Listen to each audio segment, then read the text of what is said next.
ये कहानी है भोले भाले दूध वाले चंदन की, जो भगवान कृष्ण का भक्त था। सुबह जल्दी उठकर अपनी दोनों गायों को नहलाना, धुलाना, साफ सफाई करना, उनकी सारी देखभाल चंदन और उसकी पत्नी शोभा खूब मेहनत और लगन से किया करते थे। चंदन की गायों का दूध पूरे गांव में प्रसिद्ध था। बहुत ही बढ़िया गाढ़ा दूध, इसलिए हर कोई चंदन से ही दूध लेता था। चंदन के गांव में सभी ग्राहक बंधे हुए थे। जय श्री कृष्णा भैया, चंदन भैया, अरे लाओ 3 किलो दूध कर दो।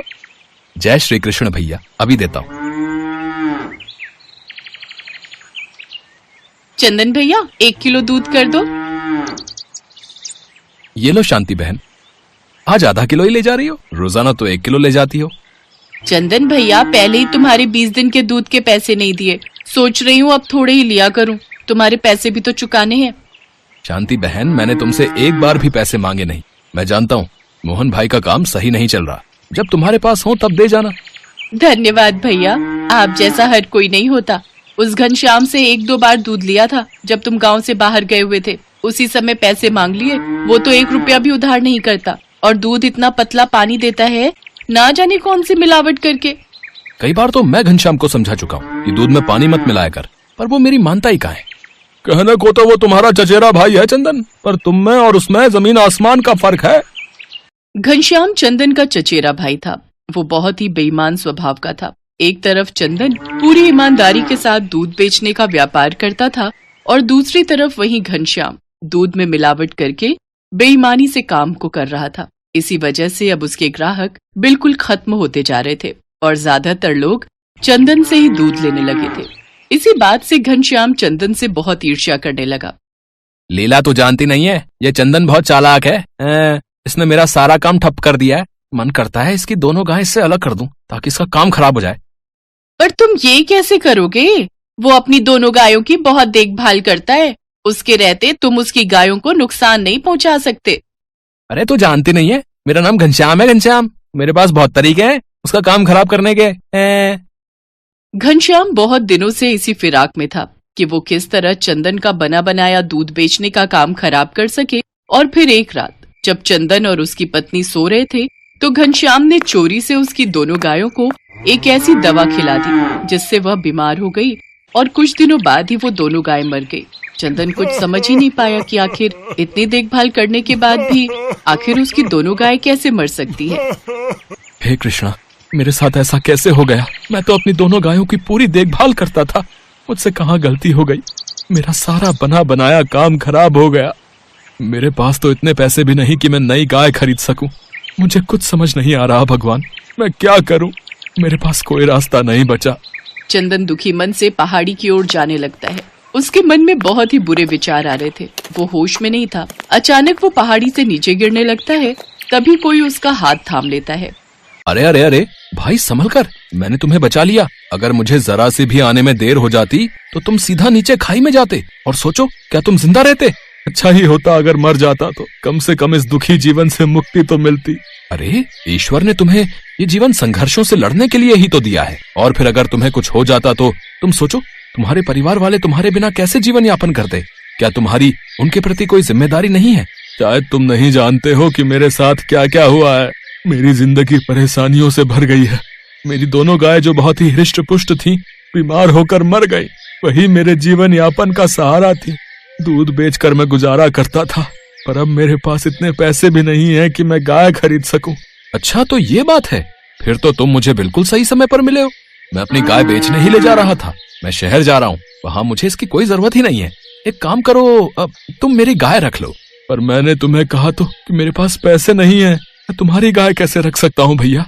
एक तो भैया कहते हो, ऊपर से पैसों की बात करते हो। चिंता मत करो, तुम पहले गाय का दूध बेच लो, आराम से थोड़े पैसे कमा लो।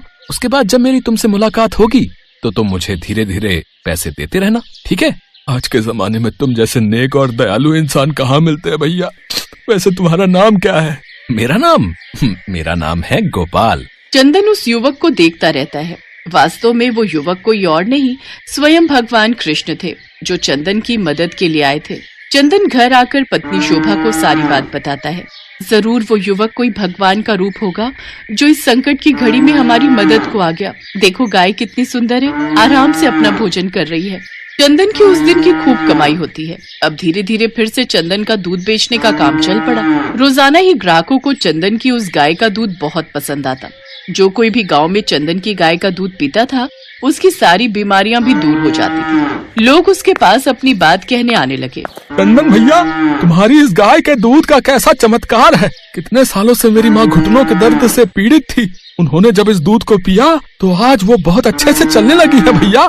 कहती है जब से तुम्हारी इस गाय का दूध लेना शुरू किया है तब से ही उनको ऐसा असर दिखा है। हाँ शोभा भाभी, आपको तो मैंने बताया ही था, मेरे बच्चे दूध को मुंह नहीं लगाते थे, पर ना जाने जब से मैं ये वाली गाय का दूध ले जाने लगी हूँ, बच्चे रोजाना 2-2 बार दूध पीते हैं। भला हो उस युवक का जिसने मुझे ये गाय दी। चंदन और शोभा बहुत खुश थे, पर घनश्याम से ये सब बर्दाश्त नहीं हुआ और एक बार फिर से उसने वही हरकत की। पर इस बार वो ये नहीं जानता था कि ये गाय भगवान कृष्ण की जादुई गाय है। जैसे ही घनश्याम रात के अंधेरे में चंदन के घर के आंगन में आया और गाय को नुकसान पहुंचाने लगा, गाय ने भी उसे अच्छा सबक सिखाया और घनश्याम एक रस्सी से बंधता चला गया। अरे ये कौन भला है? अरे कोई बचाओ। घनश्याम की आवाज सुनकर चंदन और उसकी पत्नी के साथ साथ गांव वाले भी इकट्ठे हो गए। चंदन, मैं भगवान कृष्ण की जादुई गाय हूँ। घनश्याम ने ही तुम्हारी दोनों गायों को गलत दवाई दी थी जिससे वह मर गई। आज भी यह ऐसा ही करने वाला था, पर यह ईश्वर की शक्ति को नहीं जानता। इसे कड़ी से कड़ी सजा दिलवाओ। इसने लालच में आकर पशु हत्या की है। नहीं नहीं, मुझे सजा मत दिलवाओ, मुझे माफ कर दो। नहीं घनश्याम, तुम्हें सजा तो मिलेगी। तुम्हारी गलती माफी के लायक नहीं है। आप सब गाँव वालों की क्या राय है? घनश्याम को सजा जरूर मिलेगी। हम अभी के अभी पुलिस को बुलवा रहे हैं। घनश्याम को पुलिस पकड़कर ले जाती है। चंदन और शोभा की आंखों में खुशी के आंसू थे। भगवान कृष्ण स्वयं उसकी मदद के लिए आए और उनकी दी हुई जादुई गाय ने आज उसके जीवन के सारे दुख दूर कर दिए। चंदन को मनी मन इस बात का थोड़ा पछतावा था कि वो भगवान कृष्ण को पहचान नहीं पाया, पर उसे खुशी थी कि आज उन्हीं की दी हुई जादुई गाय उसके साथ थी। तभी कहते हैं, भगवान किसी न किसी रूप में आपकी भक्ति का फल देने के लिए अवश्य आते हैं। बस आपको उन पर पूर्ण विश्वास रखना चाहिए।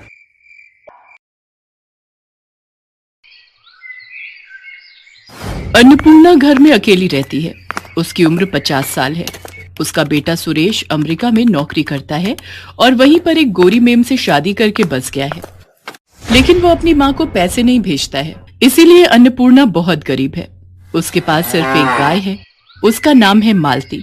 अन्नपूर्णा मालती का दूध बेचकर अपना पेट पालती है। सुन मालती, तुझे पता है मेरा बेटा अमेरिका में बहुत बड़ी नौकरी करता है। वो जब लौट कर आएगा तब देखना मेरे लिए कितना कुछ लाएगा। अन्नपूर्णा की आंखों में बहुत सारे सपने हैं अपने बेटे को लेकर, लेकिन सुरेश उसकी माँ को कभी याद भी नहीं करता। कुछ दिन बाद शाम को अन्नपूर्णा जब खाने का इंतजाम कर रही थी, तब अचानक से वहाँ सुरेश अपनी विलायती बहू के साथ आता है। माँ, मैं आ गया हूँ। अपने बेटे को देखकर अन्नपूर्णा खुशी से पागल हो जाती है। अरे बेटा, तू अचानक से कैसे आ गया? वो बात यह है कि मेरी नौकरी चली गई है। अच्छा, इसीलिए माँ की याद आ गई। अब ठीक है बेटा, कोई बात नहीं, कुछ दिन घर पर आराम कर। सुरेश की बीवी का नाम रोजी है। वो कहती है, क्या हम यहाँ रहेंगे सुरेश, इस छोटे से घर में? कितनी बदबू है यहाँ पर। हाँ बहू, वो मेरी गाय है ना मालती, उसी के गोबर से थोड़ी दुर्गंध फैलती है। तो निकाल दो उस गाय को। अरे ऐसे कैसे निकाल दूं, उसी से तो मेरा पेट चलता है। सुरेश रोजी को मना लेता है। अन्नपूर्णा उन दोनों को अपना कमरा दे देती है और खुद घर के बाहर मालती के पास सोती है। अगले ही दिन से रोजी हल्ला मचाने लग जाती है। वो सुबह उठकर कहती है, इतनी देर हो गई फिर भी मुझे मेरी ग्रीन टी नहीं मिली, कहाँ है मेरी ग्रीन टी? सुरेश अन्नपूर्णा से कहता है, माँ क्या कर रही हैं आप? मेरी पत्नी विलायती है, उसका ध्यान तो रखना पड़ेगा ना। ठीक है बेटा, मैं अभी बना देती हूँ। लेकिन अन्नपूर्णा को ग्रीन टी के बारे में कुछ भी नहीं पता है। वो मालती के ताजे ताजे दूध से चाय बनाकर रोजी के पास ले जाती है। दूध से बनी चाय देखकर रोजी एक झटके में चाय का कप फेंक देती है। अन्नपूर्णा को बहुत बुरा लगता है। रात को रोजी सुरेश से कहती है, सुनो, मैं ऐसे यहाँ नहीं रह सकती। अरे रोजी, कुछ ही दिन की तो बात है, रह लो ना। नहीं, तुम्हारी माँ गवार है। ये घर तो तुम्हारे नाम पर है ना, इसे बेच दो और चलो किसी अच्छे से होटल में रहते हैं। अगले दिन सुरेश घर बेचने के बारे में अन्नपूर्णा को बताता है। अन्नपूर्णा रोते हुए कहती है, ये क्या कह रहा है बेटा, इस घर में तेरे बापू की यादें हैं। तभी वहाँ गांव के मुखिया चले आते हैं और कहते हैं, हाँ, ऐसे घर कैसे बेच दोगे तुम? तुम्हारी माँ कहाँ रहेगी फिर? वो सब हमें क्या पता, ये घर सुरेश के नाम पर है। हम ये घर बेचकर चले जाएंगे। आप होते कौन हो हमारे बीच में बात करने वाले? मुखिया जी बहुत अपमानित महसूस करते हैं। सुरेश घर बेच देता है और अपनी बीवी को लेकर वहां से चला जाता है। वो दोनों एक महंगे से होटल में रहने लगते हैं और इधर अन्नपूर्णा अपनी प्यारी गाय मालती को लेकर रास्तों पर निकल पड़ती है। वो बहुत उदास है और उसकी आंखों में नमी है। ये क्या हो गया भगवान, अब मैं क्या करूं? मेरे खुद के बेटे ने मेरे साथ धोखा कर दिया। अन्नपूर्णा बस दूध बेचती रहती है और उससे जो थोड़े बहुत पैसे मिलते हैं वो उससे अपना गुजारा करती है। वो रास्ते में रहती है। इसी तरह कुछ दिन बीत जाते हैं। मालती एक दिन किसी के खेत में घुस जाती है और घास खाने लगती है। ये देखकर खेत का मालिक मालती को भगा देता है और अन्नपूर्णा को आकर धमकी देता है, देख बुढ़िया, तेरी गाय अगर मेरे खेत में दोबारा घुसी तो मैं इसे मार डालूंगा। कोई उपाय न देखकर मालती एक चाय की दुकान के पास जाती है। वहां चाय के पत्तों का ढेर पड़ा हुआ था। मालती वही खाने लगती है। वो बहुत सारे चाय के पत्ते खा लेती है। उसके बाद वाले दिन सुबह अन्नपूर्णा जब मालती से दूध निकालने जाती है तब एक चमत्कार हो जाता है। दूध के बदले चाय निकलने लगती है। अन्नपूर्णा चौंक जाती है। अरे ये क्या, मालती दूध नहीं चाय दे रही है?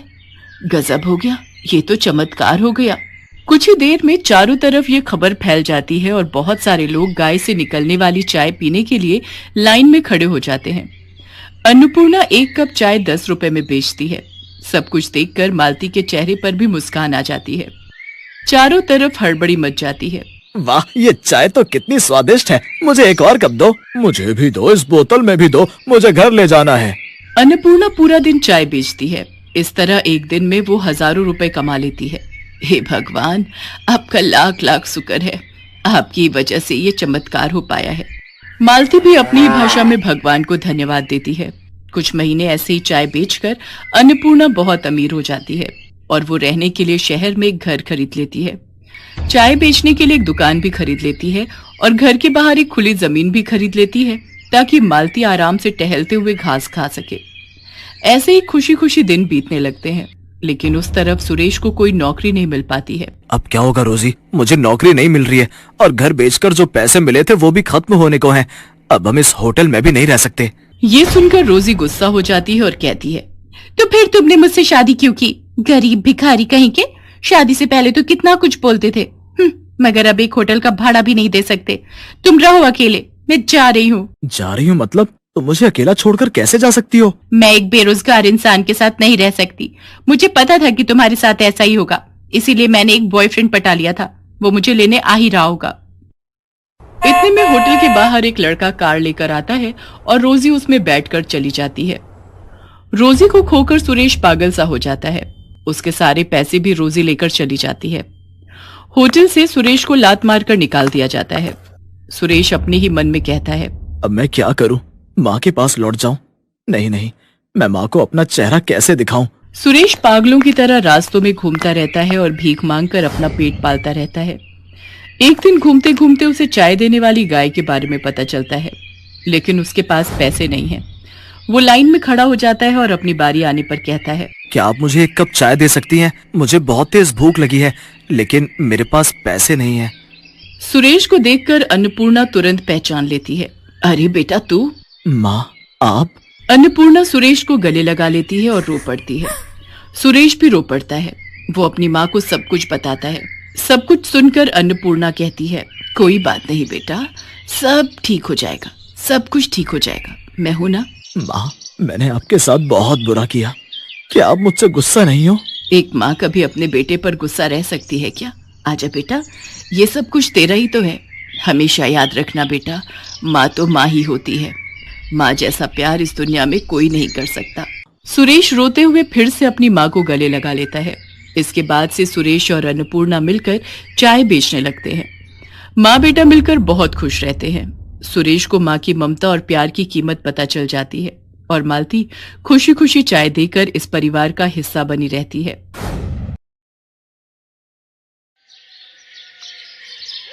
अरे मम्मी दे तो ना, ये दाय तो तुझ भी नहीं खा रही है। वो खा लेगी बेटा, उसका पेट भरा हुआ होगा। जाओ तुम खेलो। पर मम्मी, अरे कहा ना वो खा लेगी। जाओ, अब मुझे परेशान मत करो। 4 साल की मासूम प्रिया अमरपुर गांव में अपने पिता हरीश और माँ ममता के साथ रहती थी। हरीश एक किसान था और ममता घर पर रहकर अपनी बच्ची और घर का ख्याल रखती थी। हरीश के पास एक गाय थी जो हमेशा उनके घर के पीछे बाड़े में बंधी रहती थी। प्रिया ने उस गाय का नाम मंगो रखा था, क्योंकि जब भी प्रिया मंगो के पास जाती थी वो जीभ निकालकर खड़ी हो जाती थी। प्रिया कहती थी, जब देखो कुछ न कुछ खाने को मांगती रहती है, इसलिए उसने गाय का नाम मंगो रखा था। प्रिया ज्यादातर समय मंगो के पास बाड़े में ही खेलती रहती थी। मंगो को भी प्रिया को खेलते देखकर बहुत अच्छा लगता था। फिर एक दिन, प्रिया, ओ प्रिया, अरे कहाँ चली गई? हाँ मम्मी, मैं इधर हूँ, मंगो के पीछे, उसे खाना खिला रही हूँ। ओहो बेटा, मंगो कोई बच्ची थोड़ी है, वो खा लेगी। मुझे पता है मम्मी, मगर मंगो को अपने हाथ से खिलाना मुझे अच्छा लगता है। अच्छा बाबा ठीक है, खिला अपने हाथों से इसे, पर जल्दी अंदर आ जाना और अपना खुद भी खाना खा लेना। प्रिया मंगो के पास खेलती रही और ममता घर के अंदर चली गई। अब बाड़े में प्रिया और मंगो अकेली थी, लेकिन ऐसा नहीं था कि वहां कोई और नहीं था। ये एक भारी भरकम बाघ था जो पास ही घात लगाए बैठा था। उसकी नजर छोटी सी प्रिया पर थी और मौका पाते ही वो उसकी तरफ झपट पड़ा। बाघ की छलांग देखकर मंगो को एहसास हो गया कि बाघ जरूर प्रिया की जान ले लेगा, लेकिन उससे पहले ही मंगो ने पूरी ताकत के साथ अपने गले में बंधी रस्सी को झटका दिया और उसकी ताकत से रस्सी समेत खूंटा भी जमीन से उखड़ गया। अब मंगो प्रिया और बाघ के बीच खड़ी थी। प्रिया डर से थर-थर कांप रही थी और मंगो आंखें फैलाए और नथुने फुलाए बाघ को घूर रही थी।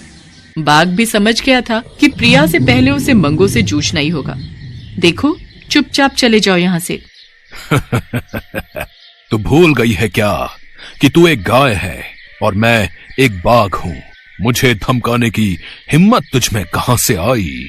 ये मेरी बच्ची है, तो इस तक पहुंचने से पहले तुम्हें मुझसे लड़ना होगा। एक इंसान की बच्ची के लिए इतना प्यार, ऐसा क्या है इसमें? अगर ये इतनी ही प्यारी है तो फिर तो इसे खाने में और भी मजा आएगा।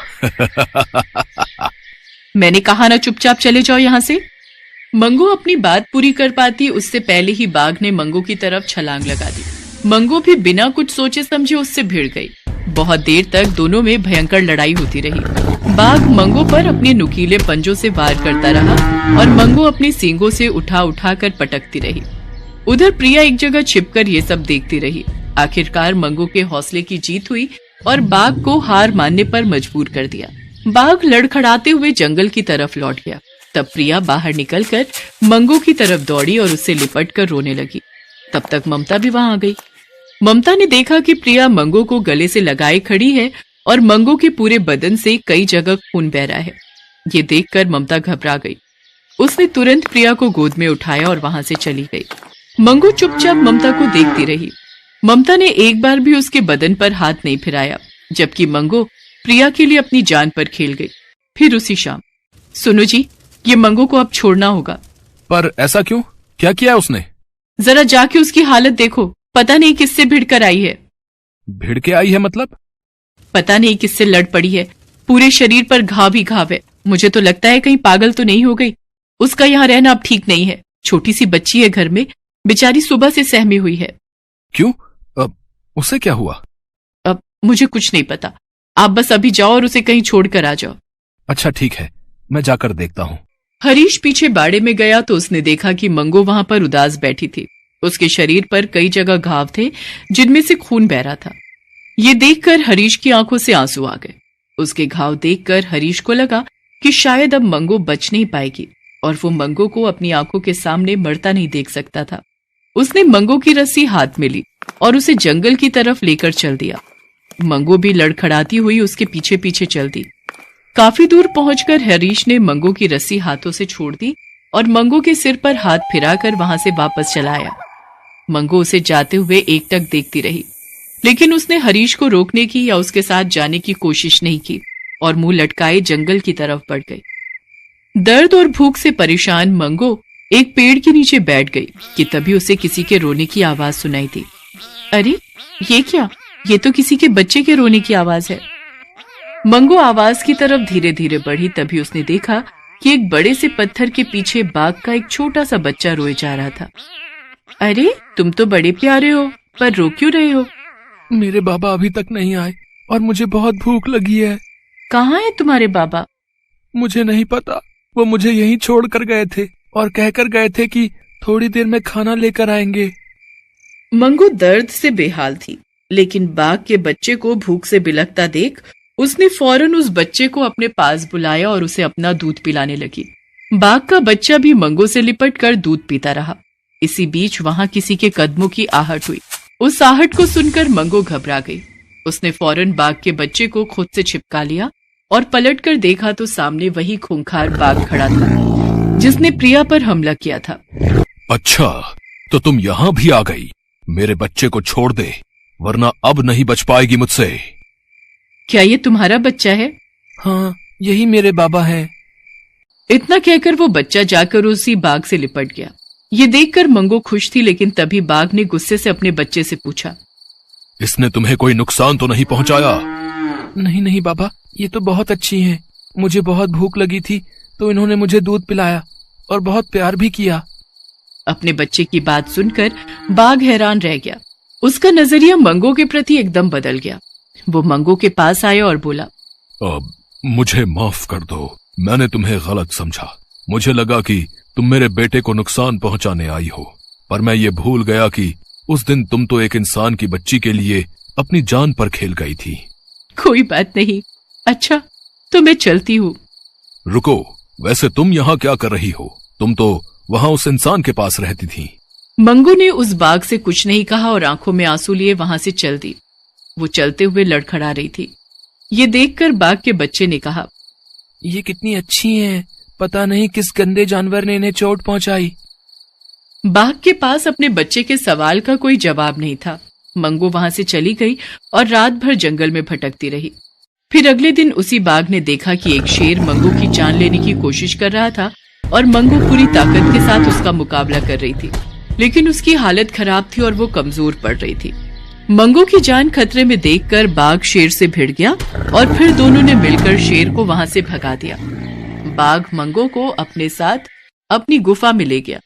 मंगू को देखकर बाघ का बच्चा बहुत खुश हुआ और वो मंगू के घावों को चाटने लगा।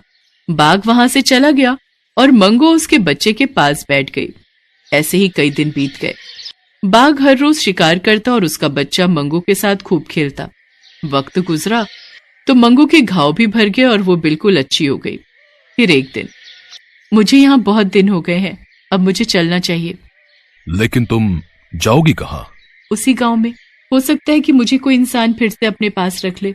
वैसे भी गाय घरों में ही अच्छी लगती हैं, सड़कों या जंगलों में नहीं। ठीक है, लेकिन तुम्हारा एहसान है मुझ पर, तो कभी भी तुम्हारी कोई भी मदद कर सकूं तो मुझे बहुत खुशी होगी। बाघ और उसके बच्चे से विदा लेकर मंगू गांव वापस आ गई। वो सीधे हरीश के घर पहुंची तो प्रिया उसे देखकर खुशी से उछल पड़ी। मम्मी मम्मी देखो, मंगू आ गई।